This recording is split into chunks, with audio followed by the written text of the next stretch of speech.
And this third launch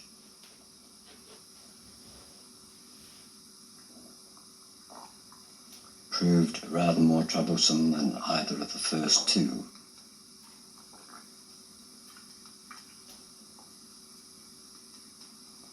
The launch between piers was very smooth,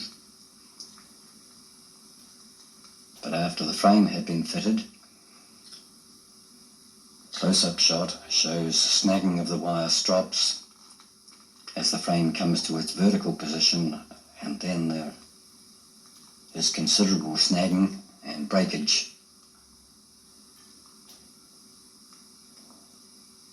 But the landing was still successful and there was no damage.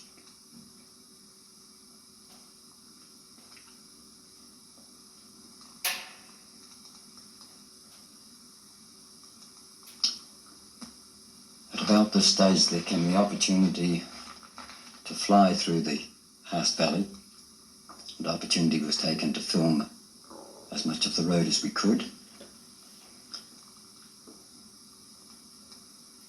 And we're looking down the valley towards the west coast, approaching the pivot. Below the pivot, below the Bailey Bridge, or on the western side of the Bailey Bridge, north side of the river, heading down the gorge, through the little gates of Haast, and towards Burke Flat. The road leaves the river to the open area of Burke Flat. Below Burke Flat, to the west of it, short section alongside the river where we, in the earlier film, used large quantities of explosive, and then the Pleasant Flat Bridge under construction. Some glimpses from the air of Mount Cook, Mount Tasman, and a glimpse coming over the Hermitage. Further shot in the head of the Landsborough Valley,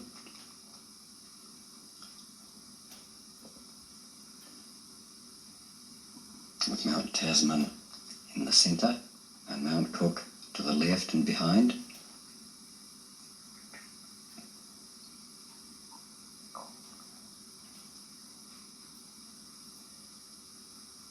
And again, Evans Flat, with the road heading towards the west coast to the right, across the Calder Hamilton Bridge side, and up the river towards Burke Flat, across Burke Flat, to the Burke River on the right, and the Haast River entering the gorge, up through the gorge section towards the pivot, where the road goes out of sight, heading back towards Otago, and finally the road following the south side of the gorge towards Otago. Meanwhile, work at Douglas Bluff was underway.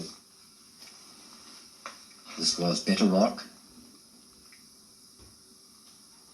and much more care was taken with blasting. In this shot, a very large face is being blasted in one effort, and the fuse is burning. Again, there is very little fly rock, and no secondary blasting was required.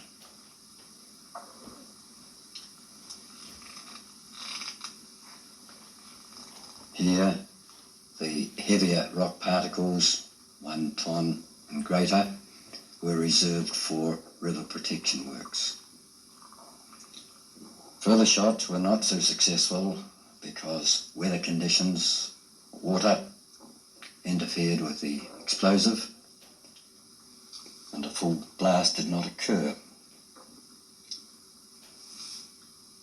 The Clark Bluff and blasting of that bluff was done by a different method. The full blast of the face was obtained by toe drilling, which will be seen in later film.